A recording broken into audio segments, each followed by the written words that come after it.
Hello everyone, Mr. Jones here with your weekly update, your sort of mission report for what's going to be in the packets that I'm sending out this week. I hope you all had a wonderful weekend, hope you're all doing well, feeling good, got a chance to do something fun, and that you're sort of back ready to work, ready to learn some new things, because we've got a lot of fun information this week that we are going to cover, learning a bunch of stuff about the Civil War.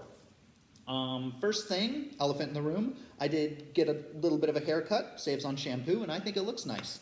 So yeah, that's why I'm suddenly hairless. But for this week's work, we are going to be reading in a series of articles about the Civil War. And I feel like a lot of people know a fair bit about President Lincoln and a number of the prominent figures at the time, but my hope is that with this week, we're going to be able to get you a bit more of a broad sense of some of the other individuals who lived at the same time as Lincoln, some of his compatriots, some of his peers, to let you get a bit more of a full image of what America looked like at that time.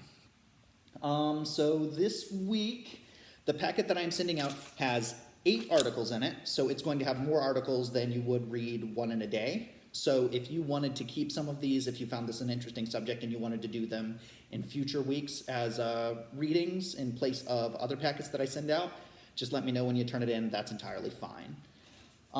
The readings in the packet. So the first one that is in the packet is about Currier and Ives, which were a set of publishers. It was a publishing house that published lithographs, which were they were a printing of oil that allowed people to get artwork in their homes, because previously only the really wealthy would be able to afford actual paintings or prints of artwork. So these lithographs allowed people, sort of your more common man, to be able to access paintings and pictures and sort of see what was going on in the world and hang stuff up in their house decorations, kind of early posters. The second article in there is about Grace Bedell. She was an 11-year-old girl who wrote to Lincoln and actually inspired the growing of his iconic beard. Everybody knows Lincoln as the top hat and bearded president.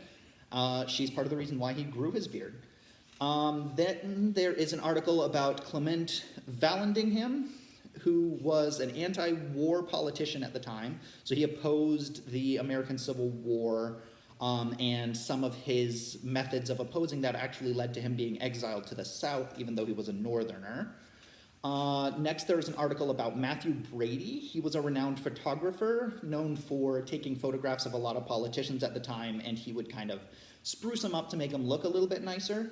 So a lot of the representations that we have today of Lincoln, other politicians at the time, actually came from Mathew Brady's photography, because he made everything look nice and documented it.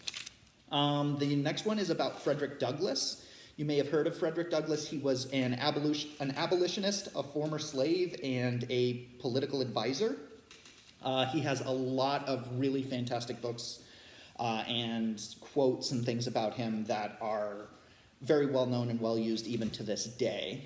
So you may recognize him in the article.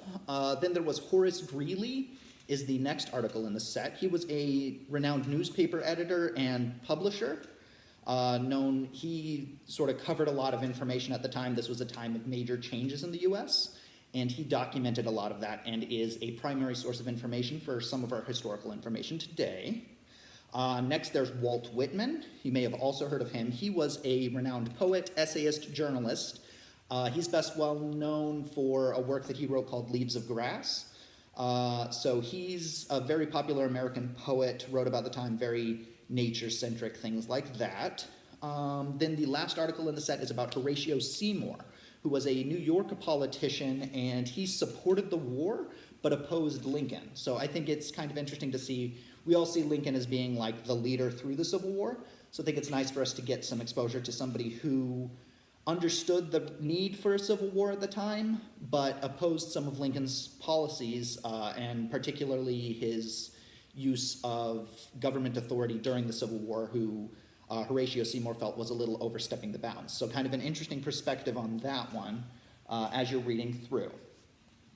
With those readings, same things that I expect from you most weeks. I want a brief summary, your opinion on the article, and a couple of facts that you learned about it. That's all going to be outlined in the packet outline.